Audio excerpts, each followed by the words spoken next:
How's it going, guys? Anxious Cynic back again, and as always, thanks for all the great submissions we got this week. We had a pretty good turnout this time, so I hope you guys enjoyed this compilation and theme and whatnot, and had a lot of fun making your submissions. So one little tip that I got on the mine-imator forums is like an extra little thing you can do with the squash and stretch of the slime. This is actually something that I know, but I kind of just forgot to mention it in the tutorial. But also, I'm not really sure if the slimes in Minecraft do this. Like, a lot of times people kind of get obsessed with realism. If you make a tutorial and say that you're showing how to do this technique or that technique, and then they're like, well, that's not the real thing! And you're just like, yeah, I was kind of going for what Minecraft looks like. But in any case, I'm not really sure. Like, I would have to go into Minecraft and kind of analyze it and look, but I don't really know if the slimes in Minecraft do this. But if you wanted to do it, all that to say that, if you wanted to show like the squash and stretch in a more like actual manner, then what you would do, let's go ahead and squash our slime down. Just have him squash down like this. So you see that he's coming down, and it's just the verticality of him that's coming down. Well, technically, all of this mass, or whatever you want to call it, of his body needs to go somewhere. It can't just squash down. Now, again, in Minecraft, this may be the case, and if you want to leave it like this, the way we did it in the original tutorial, then that's perfectly fine. But if you want to kind of expand your animator horizons, then what you would do is bring out the other parameters. So let's just say maybe 0.8 or something.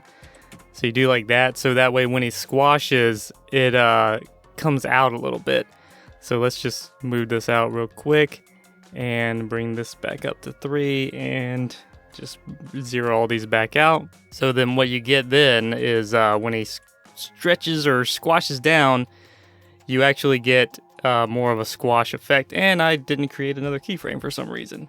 Dang it! Alright, so I just went ahead and got the animation set up here. So he goes from this position, and then he goes down into the squash, and then I have him coming up. You may notice that the Z here is 1.5. I have him coming up to 1.8 with a ease in transition, and then once it gets to this point, it goes to the ease out elastic to give us that little bounce effect.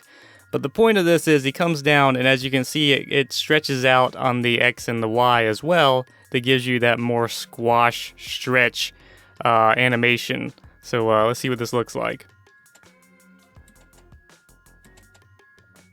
So as you can see, he kind of like comes out. Let's just go ahead and have this thing old looping a little bit.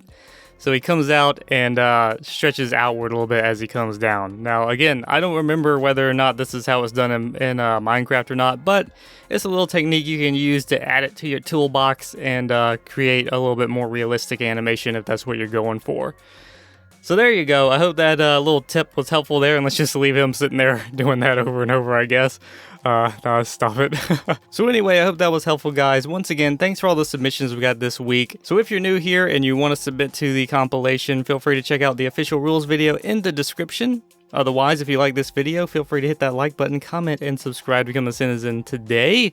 And I will see you guys next week.